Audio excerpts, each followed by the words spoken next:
The pivotal panorama interview with Princess Diana, broadcasted on a significant day in 1995, once hailed as a television landmark, now stands as a symbol of manipulation and deception that tarnished the BBC's reputation and inflicted immense damage on Diana and those connected to her.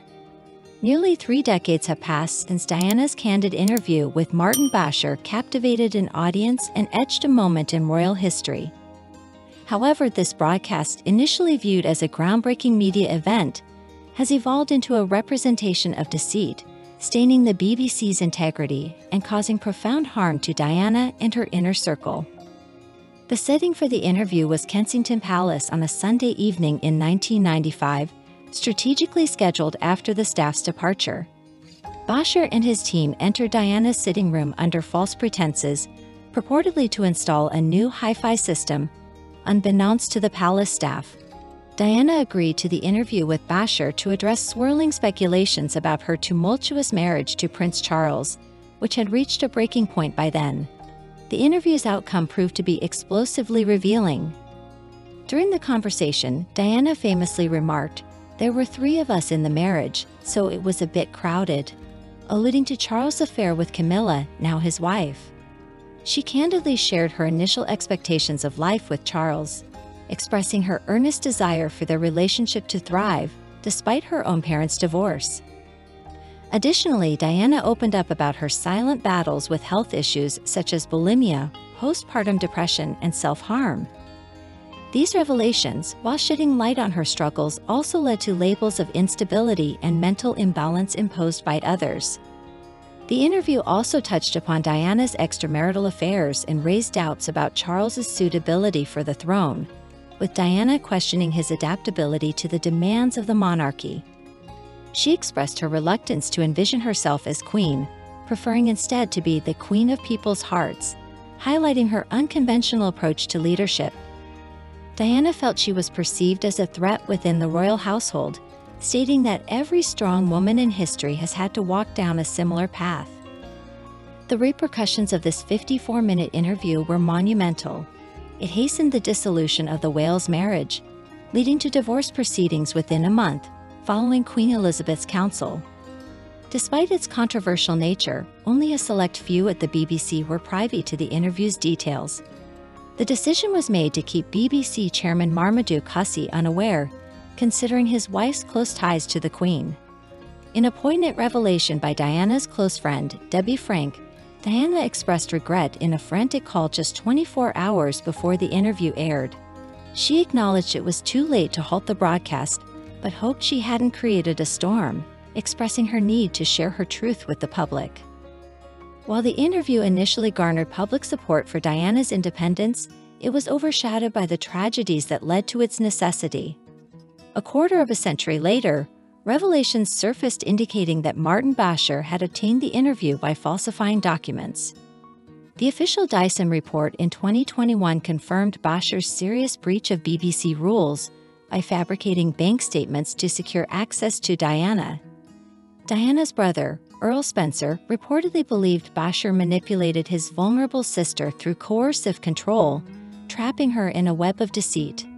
In essence, what was once hailed as a groundbreaking interview highlighting Diana's struggles and truth has now become a saga of ethical misconduct, tarnishing reputations, and exposing the manipulation that overshadowed the poignant revelations shared by the princess. The shocking story of how BBC journalist Martin Basher secured his infamous 1995 interview with Princess Diana has been in the news again recently.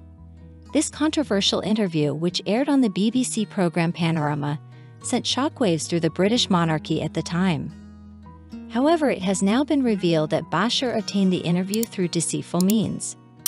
In order to gain access to Princess Diana, Basher showed her brother, Earl Spencer, fake bank statements that falsely suggested certain individuals were being paid to keep Diana under surveillance. Basher admitted to having these forged documents made, but denied ever showing them to anyone. However, the recent investigation by Lord Dyson concluded that Basher did in fact show them to Earl Spencer, tricking him into introducing Basher to his sister. The Dyson report slammed the BBC and its leadership at the time, including former Director General Tony Hall, for covering up Bashir's unethical tactics. When concerns were initially raised about how Bashir secured the interview, the BBC cleared him of any wrongdoing. But now it's clear the investigation was completely botched. Understandably, this revelation has been incredibly upsetting for Princess Diana's sons, Prince William and Prince Harry. They claim their mother was deceived and taken advantage of by Bashir and the BBC. In no uncertain terms, William has said the interview holds no legitimacy and should never be aired again. Harry also spoke out against the culture of exploitation and unethical practices that ultimately contributed to his mother's untimely death. The princes also criticized the recent Netflix documentary series Harry and Meghan for using clips of the controversial Panorama interview. Despite knowing their mother was tricked, Harry and Meghan included footage from the interview in their tell-all show about leaving royal duties. This sparked outrage since William had explicitly asked that the interview never see the light of day again. The move seems to highlight the ongoing rift between the royal brothers. Looking back, it's clear now that there were warning signs about Bashir's misconduct that were ignored. A freelance designer who mocked up the forged bank statements alerted BBC higher-ups that unethical practices may have secured the interview. Bashir was asked for clarification but claimed Diana herself wrote a note affirming he did nothing wrong. The BBC chose to take Bashir's word despite the contradictory evidence. Incredibly, even after Bashir admitted to lying about the fake documents, BBC executives cleared him of any wrongdoing in their 1996 inquiry. The head of BBC News at the time, Tony Hall, described Bashir as an honest and honorable man. This is despite the fact that Bashir had just admitted to commissioning forged bank documents in order to trick Earl Spencer. Bashir faced no discipline and was allowed to quietly resign, only to be rehired as religious affairs editor in 2016. The extent of the cover-up is simply astounding, as is the BBC's failure to uphold basic ethical journalism practices. It took until this year for Bashir's deceit to be independently investigated. The Dyson Report's conclusion, that Bashir acted inappropriately and was never punished, forced the BBC to finally acknowledge its wrongdoing. They also apologized and paid damages to others smeared by Bashir, like royal nanny Tiggy Le-Bork. Princess Diana remains an enormously popular public figure over 20 years after her death. The memory of her has been shaped in part by the revelations made in the 1995 interview. It's a tragedy that such intimate confessions were prompted by unethical practices. Had the BBC not covered up the misconduct, perhaps Diana could have told her story on her own terms. We'll never know how her legacy might look differently had she not been deceived. For the BBC, the scandal represents a huge crisis of integrity. The public broadcaster is paid for by taxpayers and prides itself on honest journalism. Yet top executives failed spectacularly to uphold ethics and transparency. It seems they were more interested in protecting their star reporter and exclusive scoop. There needs to be accountability for those involved who are still living. The Board of Governors needs to ensure something like this can never happen again. While it may be satisfying to see the truth come out after 25 years, the damage cannot be undone. Princess Diana was vulnerable and entitled to privacy. Martin Bashir callously took advantage to further his own career.